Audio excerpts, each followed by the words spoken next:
only 2 birds at the beginning. We are unable to lose the trebuchet because there's a crack in the arm.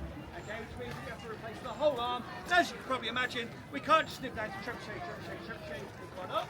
We have to have one specifically made, which means it's probably going to be partway through next year before we are actually able to lose our trebuchet. Now, the reason I always start off our trebuchet talk with this rather disappointing news is because I don't mind if Ray come down here. If we thought it was going to be shooting, it's wrong. Her name is Ursa. Ursa the bear, named after Ursa, the bear and dragon staff that fly under our flags for the Earl of Warwick himself. So named after us. So, bless you, Warwick peasant.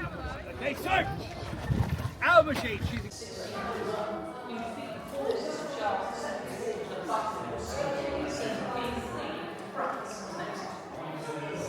has won us this war, and then he told Parliament, it is your duty to rebuild this nation, not as a monarchy. Now we are known as a republic, and Cromwell retired. Because Cromwell's main vision was not to be a leader, he wants to go to the new world. It's Cromwell. And Parliament said to him, we need you. Do you want to become the King of England? He said, no, I hate this, why don't I become one? Instead, Parliament said to him, we could adapt the title, Lord Protector. Essentially, a Lord Protector is king in all but name.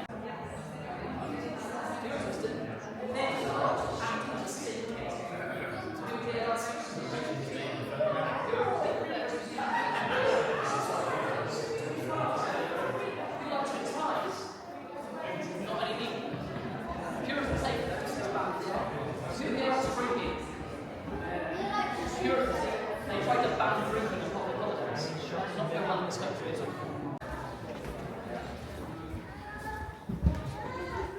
Where is it? What was in there? That's where the servants would go through. What the servant thoughts? The servants would go through. Go where? Go where?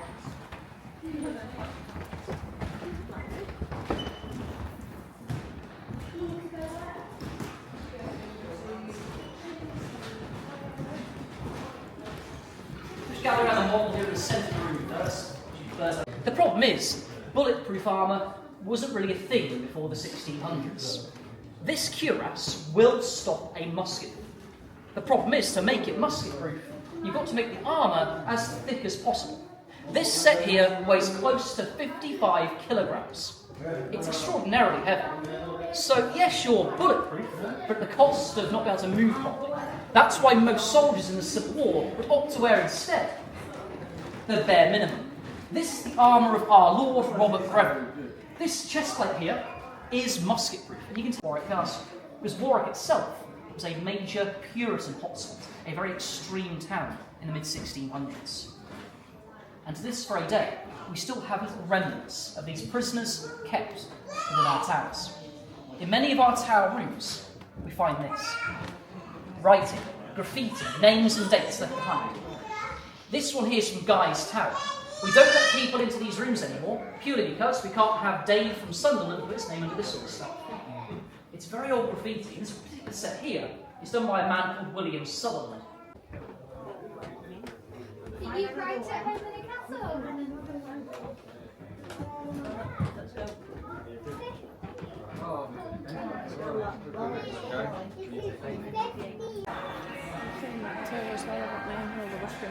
Yes. And if you look, there was a big fire in here, and they got all the damaged tiles and put them in the windows, where like away from the centre of the room. So they could hide them. Hide them better, yeah. That's what we got told, and if you look, you can see some fossils in the orange ones. Well, I can't see any right now. Yeah, we found them before. Yeah, I think they were pointed out to us when. On our site in the 1300s did not last a test of time. It would look very different as well. The floor would be very, very plain, the room much, much longer, the roof much, much lower, no beautiful bay windows, no beautiful fireplace. You would just have a big fire pit right in the middle. A load of tables and a raised dais the Earl and Countess.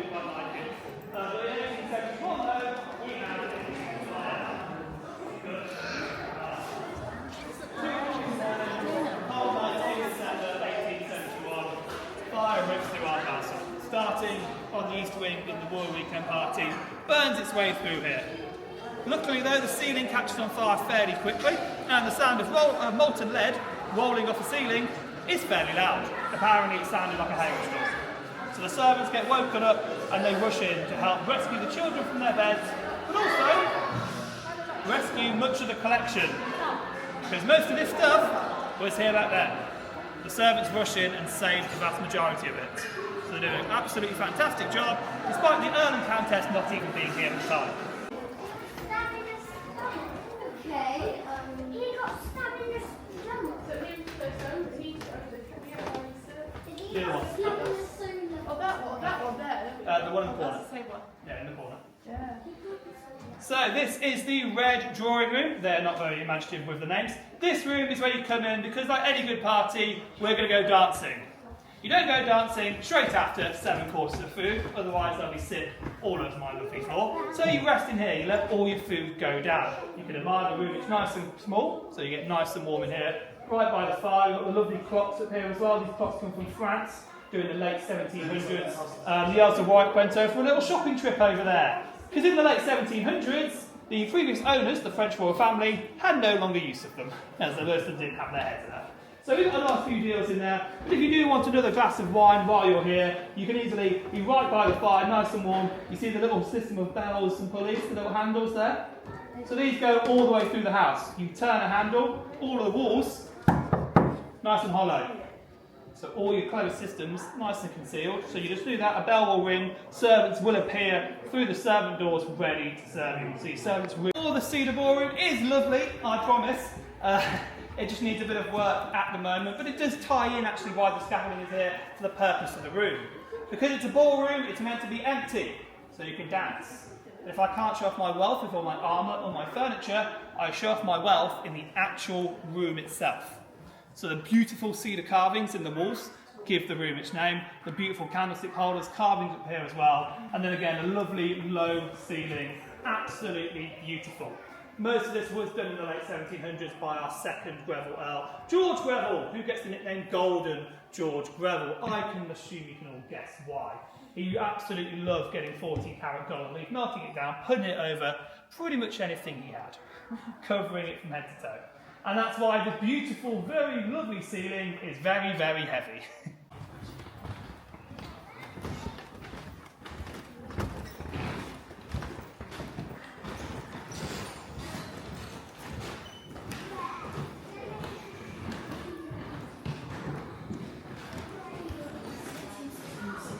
So the green drawing room for the gentlemen, this is where they'll be talking politics, getting away from the women for a bit, smoking cigars, drinking whiskey, having a nice sit down in here. We also call this the English Civil War room.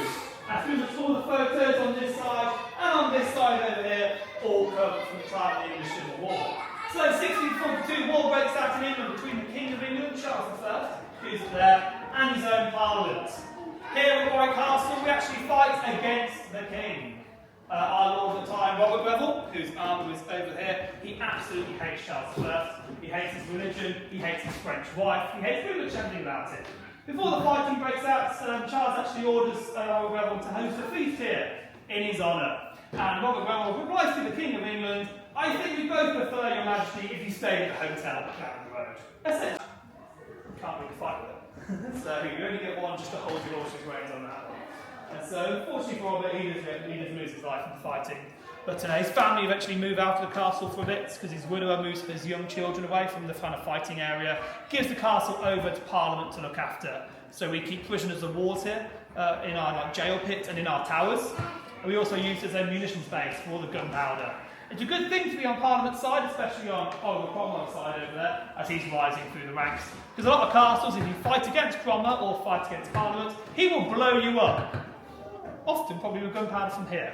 Our sister castle, Kenilworth Castle, just down the road, is in a ruined state to this day because they were on the wrong side of Cromwell.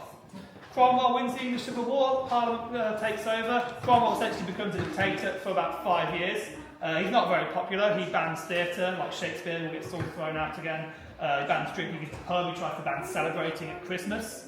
His son takes over after Cromwell dies, that doesn't really work. Eventually the English people decide a king wasn't so bad after all. And George, tapestries on the walls as well to make them feel at home.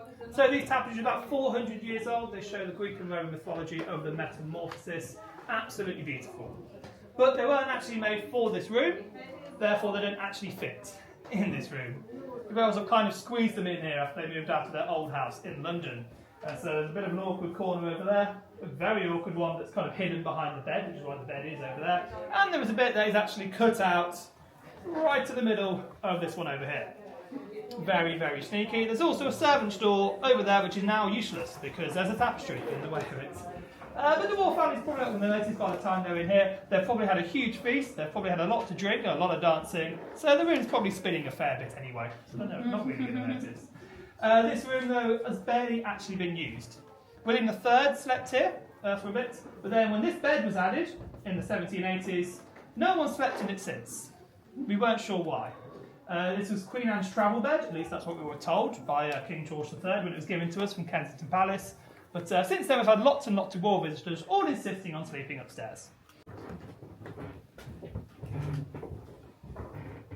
So this room, nothing really to do with big bad Henry VIII over here. This room mostly is to do with the woman in the portrait, just in the middle behind us over here.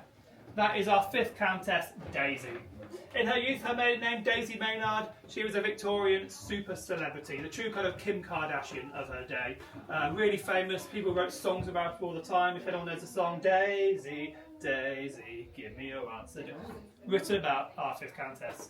Yeah, Queen Victoria wants her to be a royal princess, tries to get her engaged with her son, Prince Leopold, but unfortunately though Daisy's already fallen in love with Prince Leopold's best friend, Francis Greville, Lord Brooke and future Earl of Warwick.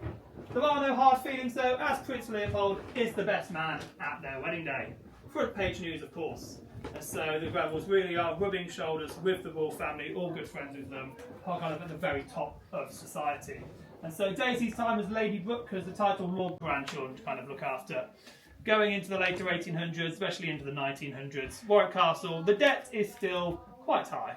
George Greville in particular left a lovely debt of about £13 million in 1803. Daisy's got a lot of money, but she didn't really spend it on the castle. She prefers to spend it on herself and parties and buying gifts for people. So going especially into the 1900s, by the time 1945 rolls around, the end of World War II, Warwick Castle is quite broke still. And taxes on the aristocracy start to rise, because England is also broke. And so the Labour Party start raising taxes on the aristocracy to help fill the void kind of in the economy of fighting the Germans. So at this point, Sir Fulk Greville kindly returns to our castle in ghost form to really help bring people in. Everyone loves a good ghost story. No ghost stories of Fulk Greville ever existed until we really needed it for some tourists. So we're not sure.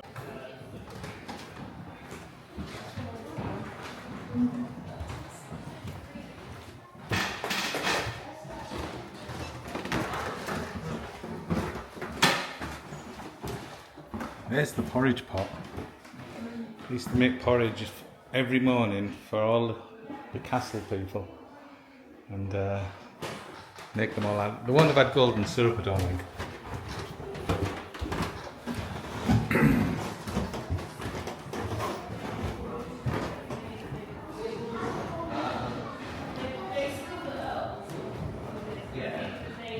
Still got quite a few paintings and armour and things. I want to go and see the weekend party. Where is it? Straight over there. Ah, okay. It's surprisingly quite light. This set here, the bleak set on the man, weighs roughly 25 kilograms. If you put 25 kilograms in a bag and lift it, it's pretty heavy. But wearing 25 kilos isn't heavy at all, because the weight is spread across your entire body. Modern soldiers, their equipment can weigh over 50 kilograms. So it's odd to think a modern soldier carries double the weight of a medieval soldier. And bear in mind, these guys do train a lot longer than modern soldiers. And your second layer. Underneath all of that, you are wearing another fabric armour. Now, it's the most common armour manufactured. It's often known as arming jacket.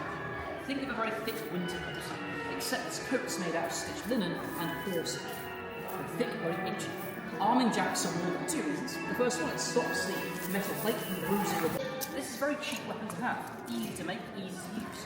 So a peasant with a war hammer could kill a knight. The problem is, as a peasant, I'm not allowed to. He's rich, I'm poor, and there are rules in war, and the rules are fairly straightforward. Spare the rich, kill everyone else. This man's worth a lot more money alive than dead. You drag him from the battlefield, I drag him to my lord, the Earl of Warwick, and say, my lord, here's a knight I've captured. It's great. Is it nice? Hence, now go away. Thumbs up. This man then becomes the Peace sign. The Earl of Warwick. He's held to ransom, it? sold back to millions. It's all we can do That's how it's without swearing. Buy it from England, do not buy local. Go to Italy, go to Germany. These two nations make the finest armour anywhere in the world. And this set here, German armour from 1515. It's the oldest complete set of armour in our collection. It shows you fashion of the time. These lines in the steel, known as fluting, it shows the ripples of fine silk clothes. It also shows off the ideal figure of a man over 500 years ago. Big chest, thin waist, big hips, big legs and square feet. Very effective. So it's all about fashion. And this particular set of armour does have a name. Maximilian style armour. It's called that as it's named after somebody. Emperor Maximilian I. Here he is. Emperor Maximilian controlled what is now modern day Germany. He was known to many as the last knight. He was the last European emperor to lead his men into battle on the front lines dressed in full sets of armour. It's behind the tapestry. I'll show you. Yeah, that was her actual light. I think that could have been Daisy. French court of Louis XVI. Oh, Daisy stole the show, dressed as Marie Antoinette. With over 400 guests, the Power Ball was a much larger affair than the Royal Weekend Party. might be as 6 this foot 6, gathering yeah. was reserved for members of the Marlborough House set. The Marlborough House from Saturday until Monday, where activities such as hunting, dancing, dining and gossiping were enjoyed. Daisy was renowned for her role as a hostess, and at the 1895 Power Ball, guests were encouraged to dress in the style of the French court of Louis XVI. Daisy stole the show, dressed in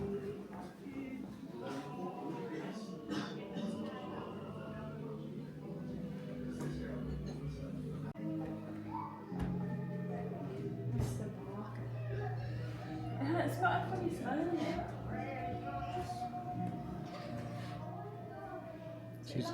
she's looking at me, that one, definitely. Can you smell that? Both Winston Churchill and Leopold Greville, known as Lord Brooke, took on an active military role throughout their lives. From a young age, Lord Brooke was a soldier, joining the British troops fighting in the South African That's War. not what you think of when you think of He then Winston became a Churchill, war is it? correspondent during the Russo-Japanese War of 1903 to 1905. Must be when he was a lot After younger to start a family, and a few stone lighter. Get up them stairs, you. Get to bed. Yeah. That is strange. They're having the beds down. No, I wouldn't want to stop there neither. I think a lady's running a bath in here. Yeah, she is. Yeah. Let's see. I might get in that. Put the Radox in. Make it bubbly. Wash my hair. The ladies' chamber.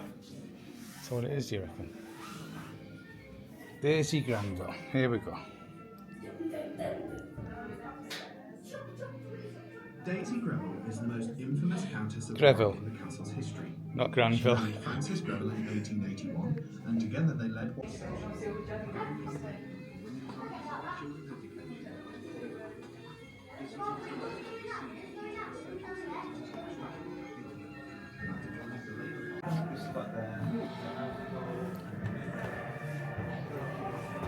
And we're going across the top of the hall now. Look at that. What a view down into the hall. And I think there's some Anthony Crowley signatures up here. Effie, you want to go to the shop and See find these signs? good? Being good means listening. Is that the guy they said they put in the tower? Maybe. Oh wow, that's a good view, isn't it? And not this guy I think just visited.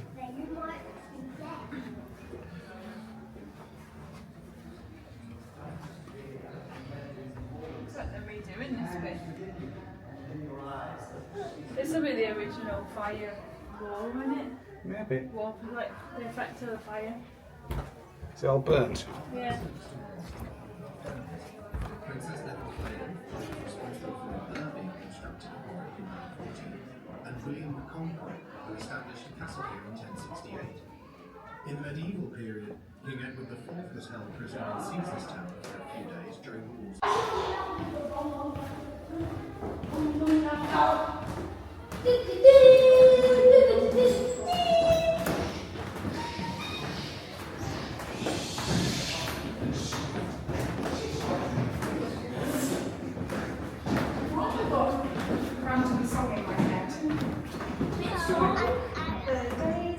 Another look, don't you? We'll have a look and see if there's do any more. I don't think they do haunted walks or anything like that. Oh, it's shut, isn't it? Oh well.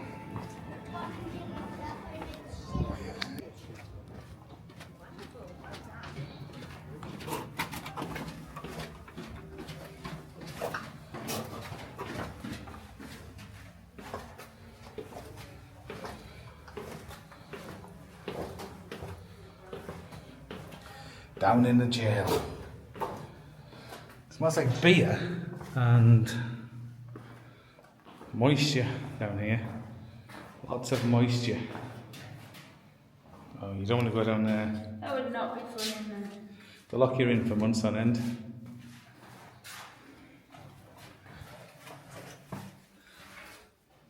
No, I don't want to go down there. I'll stay up here, thanks.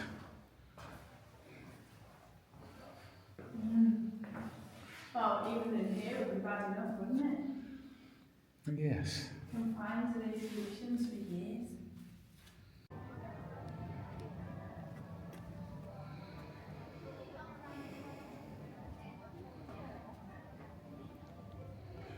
Who's down there? Who is it? Who's escaping from the jail? Right, now we've got to go find Daddy. Well, that's today's visit of Warwick Castle. That was pretty cool. Got to see 3 tours and the trebuchet show. I liked that. I know I couldn't get you away. But I liked that. That's good.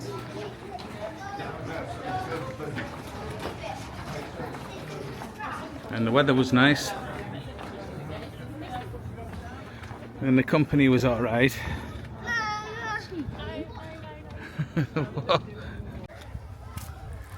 giving him a little cuddle?